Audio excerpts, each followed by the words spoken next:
لا تقنطوا من رحمة الله، لا تقنطوا من رحمة الله، لا تقنطوا من رحمة الله. سبحانه، الله غفور، الله كريم، الله رحيم.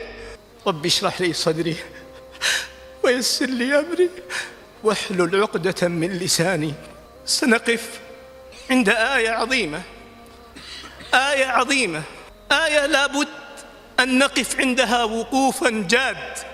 هذه الآية أيها المحترمون نقرأها كثير ونسمعها كثير، والذي يتدبرها قليل إلا من رحم الله. دعونا نعيش مع هذه الآية، فأسأل الله أن يفتح علينا في كلام الله من أوله إلى آخره، وبالذات هذه الآية. قال الله سبحانه وتعالى: قل يا عبادي الذين أسرفوا على أنفسهم لا تقنطوا من رحمة الله إن الله يغفر الذنوب جميعا إنه هو الغفور الرحيم. هذه الآية سموها العلماء أرجى آية في القرآن. دعونا نتدبرها.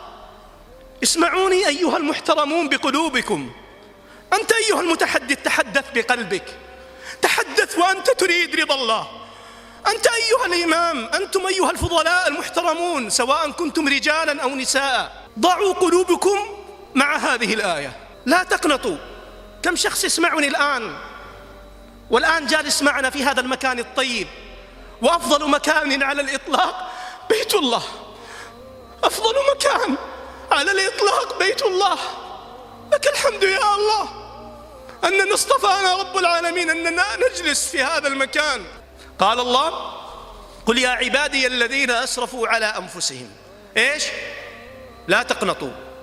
مهما سويت من الذنوب، مهما فعلت، ذنوب كبار، ذنوب صغار، إيش قال الله لنا؟ إيش؟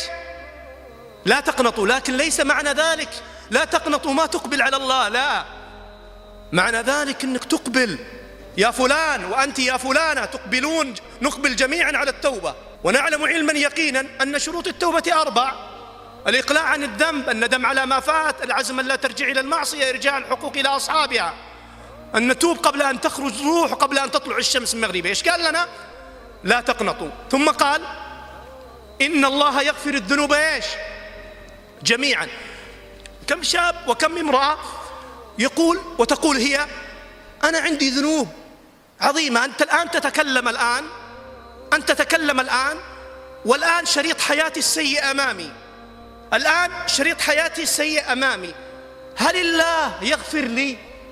هل الله يتوب علي؟ سبحانه. هل الله يسامحني؟ هل الله يغير حياتي؟ هل الله يقبلني؟ هل الله يجعلني أترك المعاصي؟ نقول: نعم، لو ذنوبك مثل الجبال. يقول الله: إن الله يغفر الذنوب إيش؟ جميعا. الذنوب في اللغة جمع تكسير، وقيدها الله لما قال الذنوب إيش؟ جميعا. لم يقل ذنبا ولا ذنبان ولا 3 ولا 4. رسالة لكل جالس منا، رسالة للمتحدث، رسالة للجالسين في هذا المكان، رسالة من يسمعني في خلف الشاشات، رسالة من يصل إليه هذا الكلام. لا تقنطوا من رحمة الله، لا تقنطوا من رحمة الله، لا تقنطوا من رحمة الله. سبحانه، الله غفور، الله كريم، الله رحيم، رحمته واسعة ورحمتي وسعت كل شيء.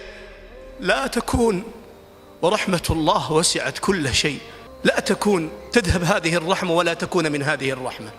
وسعت كل شيء. هل أنت من هذا الشيء؟ اللهم اجعلنا منهم. قولوا آمين. قال الله: إن الله يغفر الذنوب جميعا إنه هو الغفور الرحيم.